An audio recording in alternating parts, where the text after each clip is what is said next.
So welcome to another online tour from our Open Eco Homes, and today we're with Emily and Alex, who have done a 1950s retrofit, 1950s bungalow retrofit in Guildford Morden in South Cambs, and they're going to sort of talk us through it. Their presentation is kind of in two halves. The first half is kind of about the building and the fabric and the retrofit, what's been done.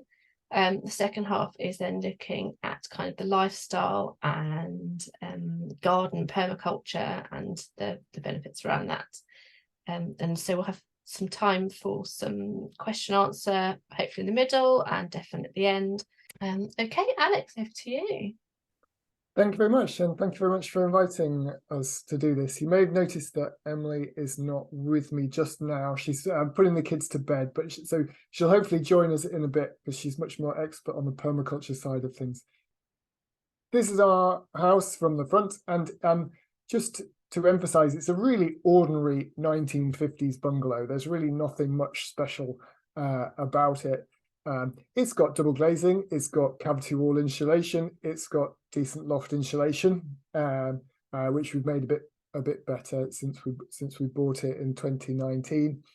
But it was basically a pretty ordinary house. So one of the first things we did was we put solar panels on it. So we had this east-facing roof at the front, which has 10 panels on, and this south-facing roof at the back, where we put a further 11 panels on. So quite a lot of solar energy generation on the property, and we sort of overpowered it a bit. We put on quite a lot more than a lot of even the solar panel companies were trying to sell us, in part because we knew we were going to rely heavily on electricity moving forward. We wanted that for electric vehicles that we knew we would need, in addition to the heat pump, and we wanted to move away completely from fossil fuels. So we did put a lot on. And they're not all mine. Some of them are my dad's, because he couldn't put solar panels on his roof because he lives in a conservation area. But that worked out quite well for both of us, because there's definitely an economy of scale. So a 21 panel system is 25% more expensive than an 11 panel system, because a lot of the money goes into the inverter. So you can add more at a lower incremental cost. So this was some of the numbers. So 2019, so Contact Solar with a company who arranged it. We put 21 325 watt panels on, giving 6.8 kilowatt peak, and a Zappi home charger for £7,855. In addition, we had a 4.8 kilowatt hour Pylotech battery storage in the loft, giving us, and we were estimated that would yield us 6,500 kilowatt hours a year and save us about £800. It's slightly under-delivered financially, under-delivered in terms of energy, although on a good year it's pretty much what they estimated, but it's over-delivered in terms of the energy, getting the wrong way around, over-delivered in terms of the financial savings, in part because the cost of electricity has gone up. Despite having such a big system, we're able to use 25% of the energy immediately. 19% we use after putting in the battery and then taking it back, and we export about half of it. And initially we were earning 5.2 pence per kilowatt hour on that, but even at that rate it would give us an estimated payback time of about 8 years.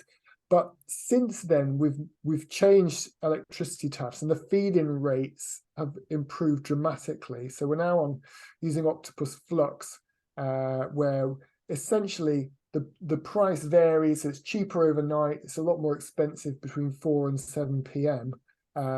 But you are paid about 10 pence less to export than you pay to import. So we can earn up to 32 pence per kilowatt hour on that tariff in peak hours. And actually, from a financial viewpoint, the battery works out very well on a tariff like that, because you can fill the battery before the peak times or overnight, and even discharge them during peak times to earn money.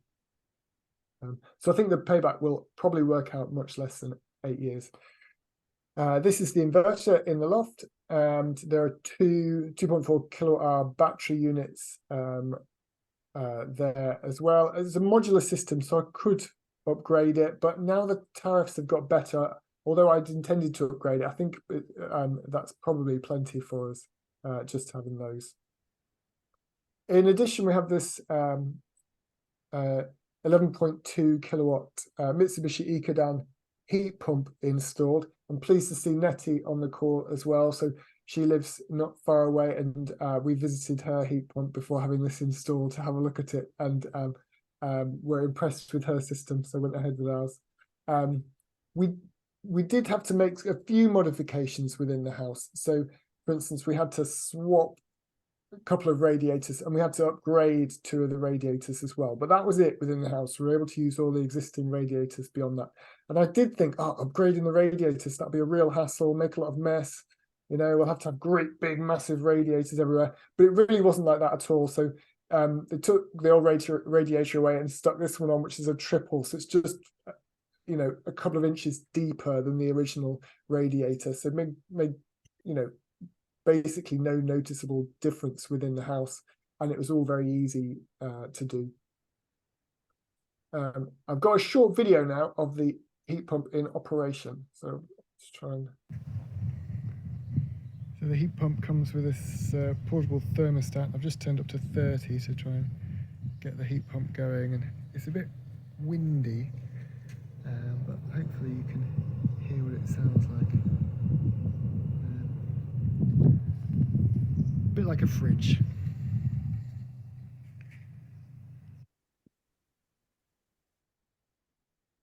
Yeah, so I apologize, you can't really hear it, but it's not very loud. So I know that's something that a lot of people worry about. We find ours to be very quiet. It can make a slightly louder noise in the middle of winter, or when the temperatures are around 0. It has this sort of defrost cycle where it makes a bit more of a whooshing noise intermittently. But of course, you're not often sitting out in your garden when it's sort of approaching 0 temperatures.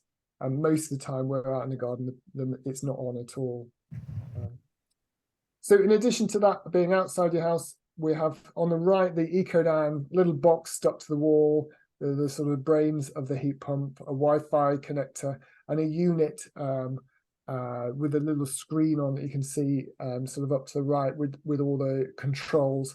And they're quite, you know, really pretty useful controls. You can set the thermostat to change different times of day depending on your electricity tariff. So for instance, in the winter when you get very cheap electricity overnight, we program it to put the thermostat up a few hours before we wake up, so we can use that cheap electricity to heat the water and to heat the house up. And then the thermostat will drop down at 6 o'clock in the morning when the electricity price goes up. And on the left, there's a nice little unit. So this is part of the My Energy system, who make car chargers, and they do make batteries, although we didn't use their battery. And this unit, which connects to the immersion heater. So what this allows us to do is that if you've got excess energy that you're not using within the house, it will divert it. And you can set the priorities as to how you want it. But we've got it set that if you've got a little bit of excess energy, say a few hundred watts, it will go into the immersion heater that will heat the hot water. Once you get to 1.3 kilowatts of excess electricity, it will go into the car. Now, car batteries don't like to be trickle fed very low wattage, so you have to get up to that mark before it will divert into the car. And once the water's hot and the car is full of electricity, it will go into the battery in the loft. And only when that is full will it export the energy. So you can keep as much and use it on site as much as possible. So I put this slide in just to really annoy everyone who doesn't have a heat pump. So this shows what the RHI payments were when we had it installed in 2019. So they were just under £400 a quarter, but they go up with inflation. So we're now getting about £450 a quarter. And so for us, even if inflation dropped to 2%, the predicted net cost of the system would be minus £37, in which we'll get more back in the RHI payments than we actually paid for the system. Of course, we did have to pay almost 12 grand up front to get it. So there's a big opportunity cost. You won't face that if you have a heat pump today. You get a grant up front for £5,000, but it's rising to £7,500 imminently, which really makes this a a much more affordable system. We don't have gas in the village, so we would have been buying an oil boiler, which would have cost probably about £4,000 anyway, given that we needed a new system anyway. So this next slide shows annual energy use in kilowatt hours per year. At the top is an average 5-bed house, which uses about 4,000 kilowatt hours of electricity and about 18,000 kilowatt hours of gas energy. This is just taken from the Ofgem website. Average UK house in the middle has 2.4 people, and our energy use, or energy, so this is what we buy in terms of electric, is just under 10,000 kilowatt hours. We have extra from the solar panels as well, and about 40% of that goes into our electric cars. So we only use 6,000 kilowatt hours of electricity. That must be amazing. You must be sitting there in 15 degrees all year round, huddled around the toaster, trying to keep warm with 8 jumpers on. Well, no, that's not the case. We actually put a lot of energy into our house still, but use the heat pump to create a lot more heat energy than we need in the electricity. So this graph shows the energy used by the heat pump and the energy delivered by the heat pump. So for the 5,000 kilowatt hours we put into the heat pump, it will deliver just over 16,000 kilowatt hours of energy. So this is based on data from the heat pump, that we get 3.4 units of energy back for each unit of energy that we put in. So that's for a calendar year in 2022. So it works extremely well for us. We're very happy with it.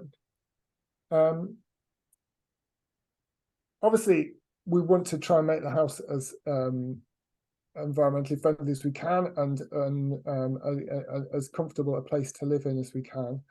So one of the next things we did was, we did this more recently, but install this mechanical ventilation heat recovery system in the loft. So the idea behind this is that most houses will have extractor fans, and what they do is they take the stale warm air out of rooms like your bathrooms and your kitchen, utility room, and they will blow that air out of the house into the atmosphere. So direct global warming from your house. Instead of doing that with a heat recovery system, the stale warm air goes from those rooms, goes through this heat exchanger, which takes fresh air from the outside and takes the heat from the stale air in your house and transfers that heat into the fresh air, and then delivers that back into your house, using lots of these tubes in the loft, which so we took back the loft insulation, lay these tubes down, and these vents go into the roof, holes we made in the roof, to either deliver to bedrooms, living rooms, or take air away from we've got 3 bathrooms, a utility room, and a kitchen. And I did this with my dad and my sister, so 3 amateurs. My dad's a very good amateur DIYer.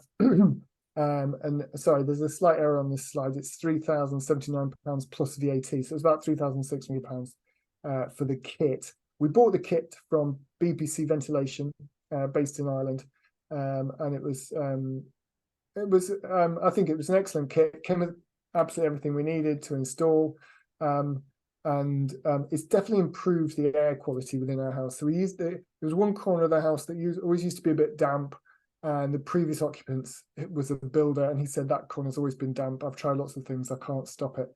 Well, now it's got an air vent just above it, delivering 5 litres a minute of fresh warm air, and the damp's gone completely from there. We do have a pollen filter as well, so to improve the indoor air quality, and that's changed annually, but I mean that's about £20 a year to buy new filters. Has it had an impact on the heating? Well, the graph, so we installed this in summer of 22, and this is the energy use taken directly from the heat pump. So you can see it looks to be lower after than before. Unfortunately, I changed my Wi-Fi router, I think in October or November 22, and so we've got a whole month of missing data, so which is really annoying. So it's not perfect, but you know, even if it was perfect, it depends how cold the winters are and things like that. So it's I think it's difficult to say it's definitely helped, but it's definitely been good for the air quality of our house. You know, to a large extent, the heat recovery system, the mechanical ventilation heat recovery system, you know, doesn't do a huge amount for the heat trapping within your house, but what it allows you to do is then airtight your whole house. So what we've been able to do is cover up the trickle vents and fix all the any leaks around the house. So we can completely stop any cold drafts coming into the house, but still have good air quality within the house. And that is a bit of a work in progress still, trying to get the house airtight.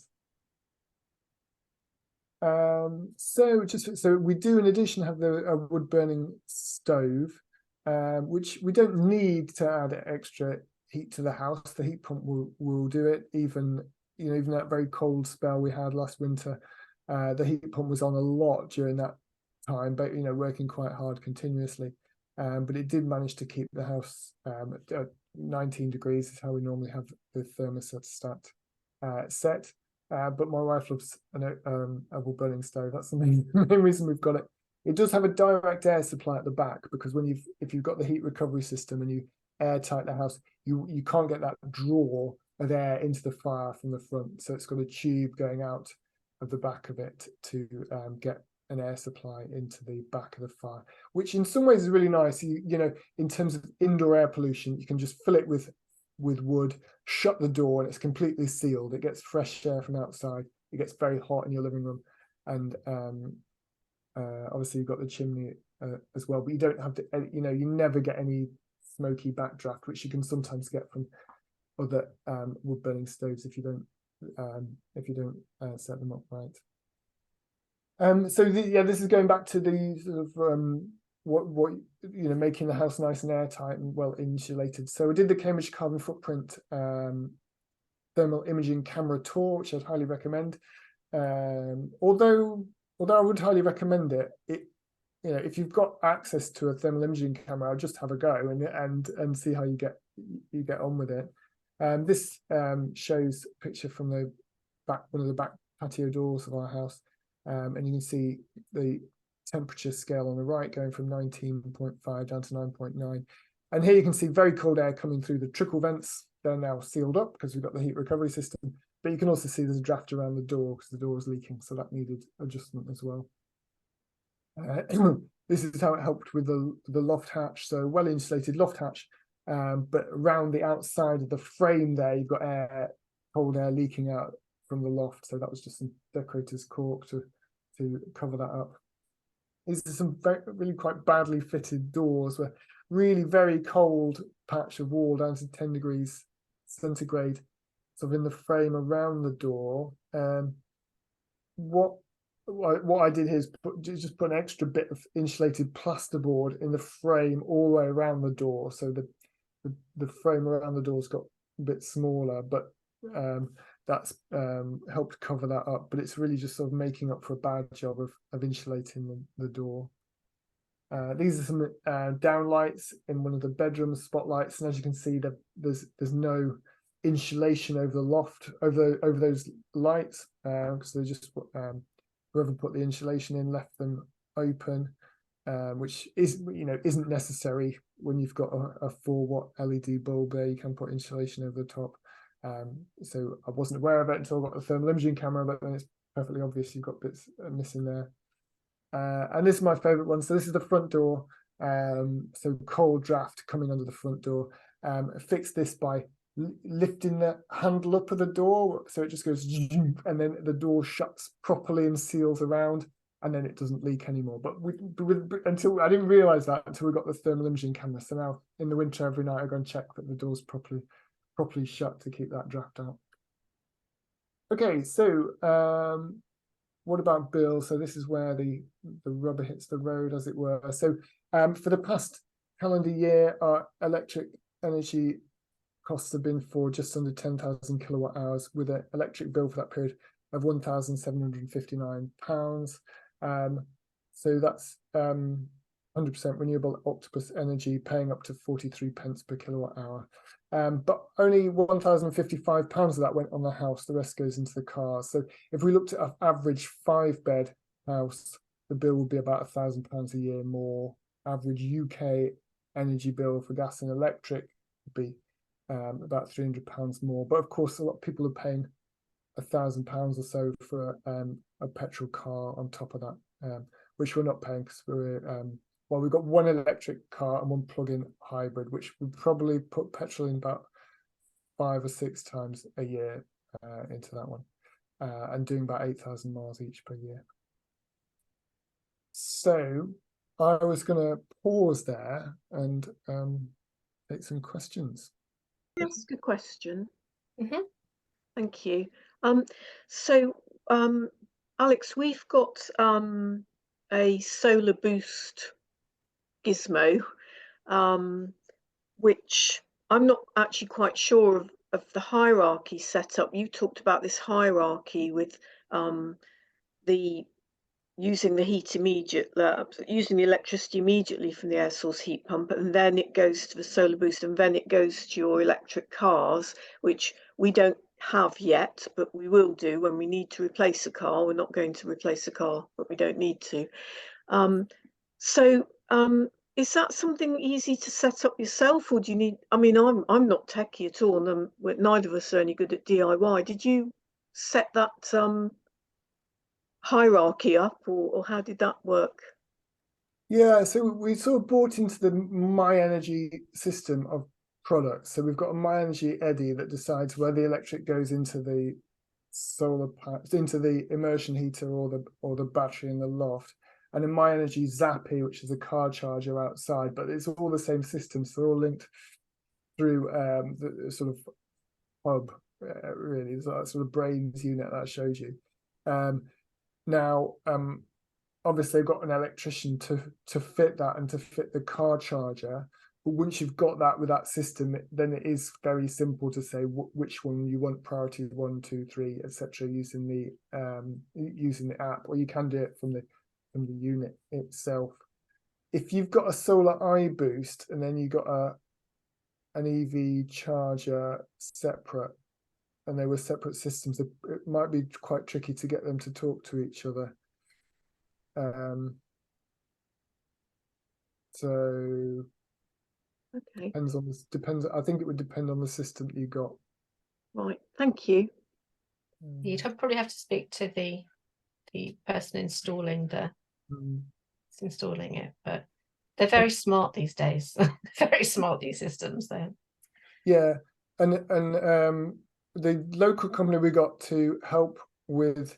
So I got the Eddi fitted later, so we didn't do it all at once. I got the Eddies for the immersion heater fitted by a company called Artisan Electrics, based in Cambridge, who are quite impressed with them because they certainly understood the My Energy stuff, the smart home energy things. They're probably not the cheapest of electricians, as you might expect from a company called Artisan Electrics, but they were very knowledgeable. Great, thank you very much. Hi, Alex. We had a question from Brid, actually, on text. Just wondering if she missed it at the beginning, but did you upgrade the building fabric, walls and ceiling? I know you talked about the loft, but a little bit, but perhaps you could repeat that. No, we didn't. So yeah, as I said, so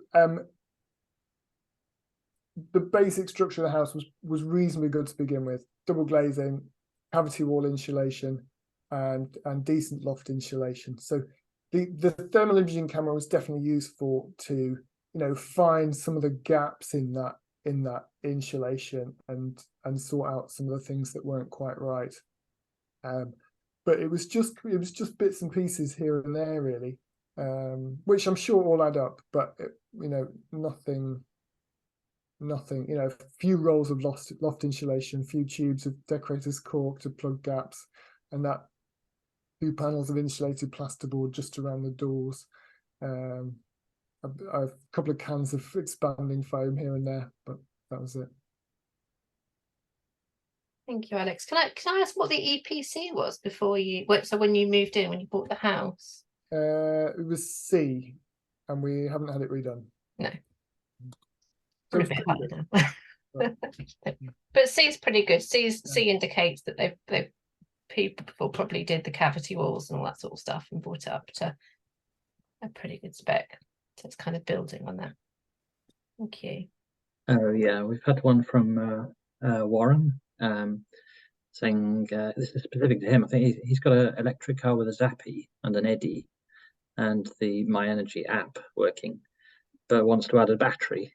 So which brand and capacity have you got? So I've got a Pylon Tech battery, Pylon Tech.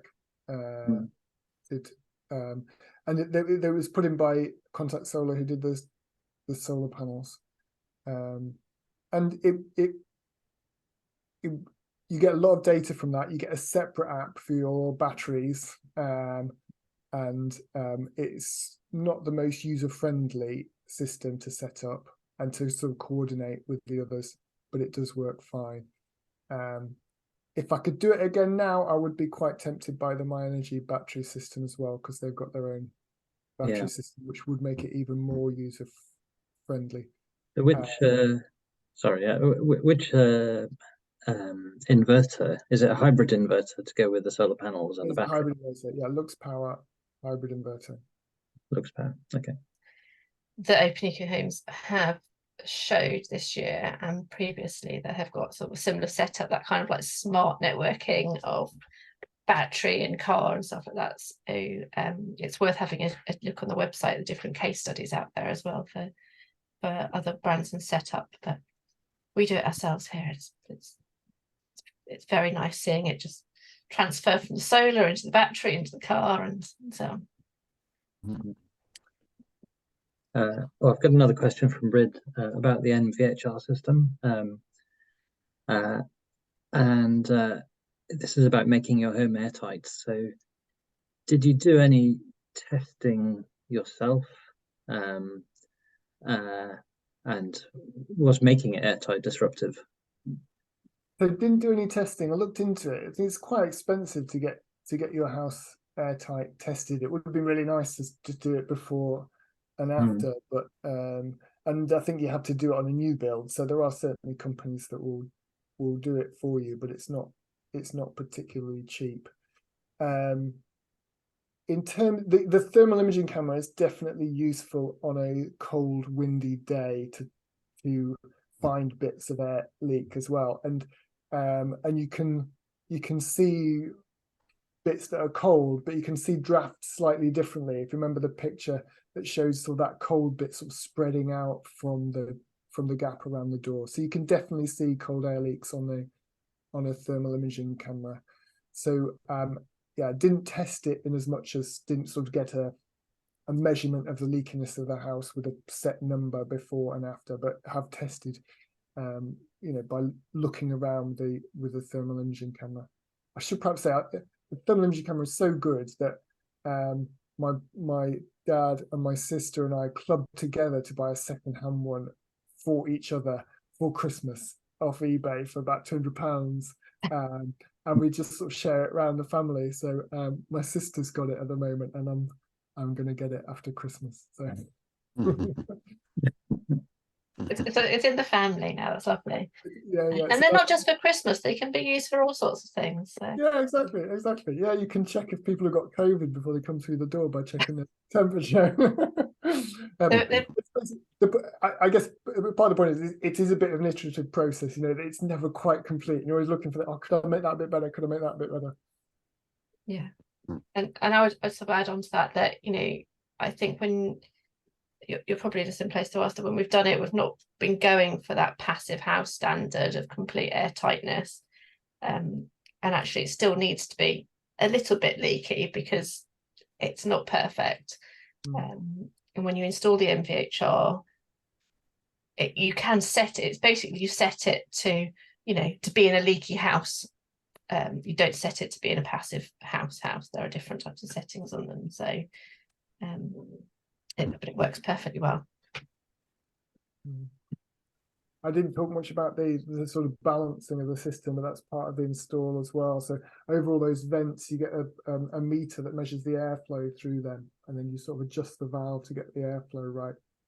you have to go to the next room and adjust the valve to get the airflow right, and you go around the rooms to try and get the airflow right. But then you have to go back to the first one, and so you went round about 8 times, I think, in the end, just checking them all and adjusting them until you get them right. And BBC Ventilation provide the design for it with the airflow needed for each room, depending on the size of that room, and then you set them all like that. It does mean that having done all that, we had a few spare litres which we could put all into the utility room where we dry our clothes. And we did have a dryer that was in the house before when we moved in here. We've got rid of it. We just don't need it. That room, we can just hang the clothes in there even in the winter and dry them. Thank you. Shall we move on to the next part of your presentation, and then when we finish that, we can come back for some more questions? Yeah, so the next half, so I'm very pleased to see Emily's joining me for this part. So the next part is talking about the sort of other bits in the house and garden that we've done, and this is just sort of to show you how lovely it can be to harvest this much lovely food from our house, and our allotment as well. So this monstrosity is the second love of my life after my wife. No. So this is a hot bin composter, which we bought. It's made out of recycled car bumpers, and it's thermally well insulated, and we can put all green waste food, even meat, pasta, everything that, even things that you wouldn't normally put in your home compost bin can go in the top of there. Mix it up with all our paper waste, which we shred, and some handfuls of wood chip as well, just to give it a bit more structure and let the air to flow through it as well. And this runs between about 40 and 60 degrees year round, and every couple of months I will take a load out the bottom. And if you read the adverts for the hot compost, it will say you can put this straight on your garden beds. I wouldn't quite agree with that, but you can certainly take it out there and put it on your compost bin to break down for a bit longer. And it means we don't use the green bin, so we're sort of off grid for green bin stuff. It just all goes in there. It worked brilliantly for about 6 months, and the rats did bite through all the insulation to get into it. So it's now covered in rat-proof wire, which I wish I'd done to begin with. It did have a nice tap, so you can get this sort of compost tea off the bottom as well, which is a nice fertilizer. The rats are bit through that as well, but we can collect the sort of compost tea off the bottom as well. So that's the hot bin composter, which works very nicely. This is our compost toilet in the garden. So this is just a frame made out of old kitchen cabinets, and in there is a bucket with a urine diverter at the front. So what that means is the solids at the back of the toilet in the bucket stay dry, and obviously sprinkle some sawdust on top of that as well to help dry it out. And because it's dry, you get the aerobic breakdown, everything there. If it gets wet, and a lot of compost toilets from campsites or festivals, it is wet, and then you get the anaerobic metabolism, which is a bit that smells really bad. If you can keep it dry, it doesn't develop that bad odor, and you get bucketfuls of lovely human manure, which we've been running this for a bit over a year now. So still everything that comes out of this going onto the compost, but hopefully after a couple of years of breakdown, we'll use that on the garden, not on the lettuce, but just around the trees, probably to enrich them. In addition, we've got these chickens. We've recently added some more, but they're very much part of the garden system as well. So we can throw weeds and things to them, and they provide lovely compost as well as entertainment and eggs. Yeah, of course. These are some of our compost bins. So we've got 5 of those at the back, as well as the hot compost bin. we do practice no-dig gardening. And this, so down the end of the garden, we've got electric from the shed, but no mains water. So we put some water butts in series with this pond pump, which I managed to get very cheaply off eBay. And the pond pump just connects to hose pipe, so we can water things down the far end of the garden using rainwater, which makes it much easier to use, easier to water things and look after things down the end of the garden. So there they are, down the end of our garden with a veg patch as well, and the chickens. I'm slightly embarrassed by how wonky my down the drain pipe is there, but what this is meant to show you is the solar irrigation system. So on the water butt is a solar powered pump which connects to the water butt. The water butt's also got mains hose pipe running into it, so it can't run out completely. So inside that water butt is a stopcock. So if the water level drops, it will take mains water. So there's always some water in the bottom of there. And the sunnier it is, the more water is supplied, pumped by that small solar panel. So that's a system made by Irrigation, and it supplies water to the bed in the greenhouse on the left there. So this was it, sort of springtime. It's now, it's done loads of tomatoes all through the summer, and we'll be moving on to winter salads now. But it does mean when it's more sunny, you get more water. When it's less sun, you get less water. So it works very well for us. Want to say anything about the greenhouse? No, I think that covers it. And these are our no-dig beds down the end of the gardens. This is why we have so much compost in use, because we apply extra compost to the vegetable beds every year to really try and enrich the soil.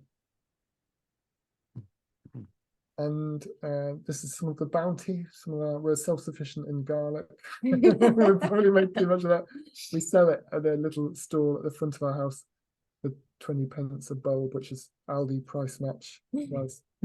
And country wines as well, which I do enjoy making. They're surprisingly easy to make, I would say. They do occasionally just not quite work or go a bit sour, but most of them work very well. Blackberry wine is very nice. Slow wine, made some beautiful slow wines if you like something a bit more dry. Elderflower wine makes a beautiful sweet wine. Rhubarb wine is absolutely disgusting.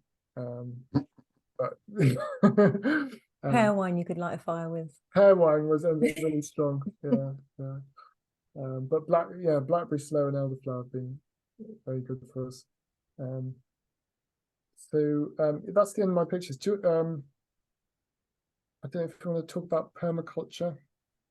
If anyone is interested, I don't know, most people have tended to be a lot more interested in the house techie stuff, so I don't want to keep people, but if anyone is interested, I could talk a bit about it. Thank you. Do you use bokashi? Oh yeah, no, we haven't used that. We did briefly try and have a wormery, didn't we? Which didn't really take off. No, I've heard about the bokashi bins, but no, we haven't done that. So we just have a tub on the counter, and then we have the hot bin for all of the food waste. I think bokashi is probably quite good if you haven't got a lot of space. So we have friends who've used it where they've had they want to have a small household, so they don't have as much picky children waste as we do, and they don't have a lot of outside space for composting. And I think in that situation, it probably works really well. Yeah, I think for some households that's absolutely the right solution. For us, we've got quite a lot of gardens. We get quite a lot of sort of nitrogenous waste, green waste that we can compost down quite nicely and keep that in balance. Just from our house, the food, because we've got 3 children, so there is a certain amount of food waste inevitably with that as well, and balance that with the paper shredding to get the carbon nitrogen balance there.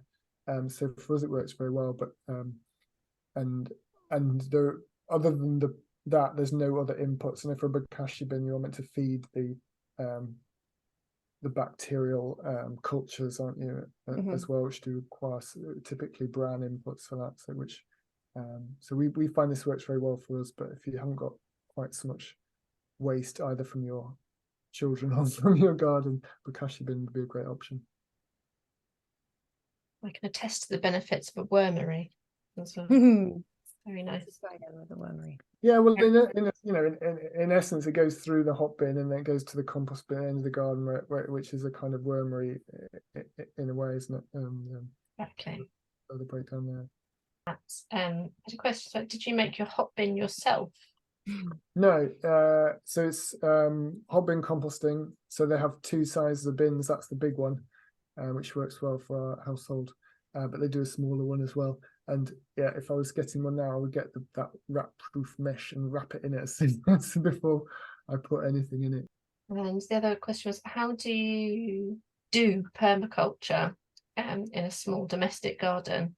Well. Yeah, I mean, I guess permaculture is a great thing in that it can be kind of scaled to the size of land you have or that you don't have if you don't have much land at all. So it's just kind of I guess permaculture is a framework for thinking about sustainable living.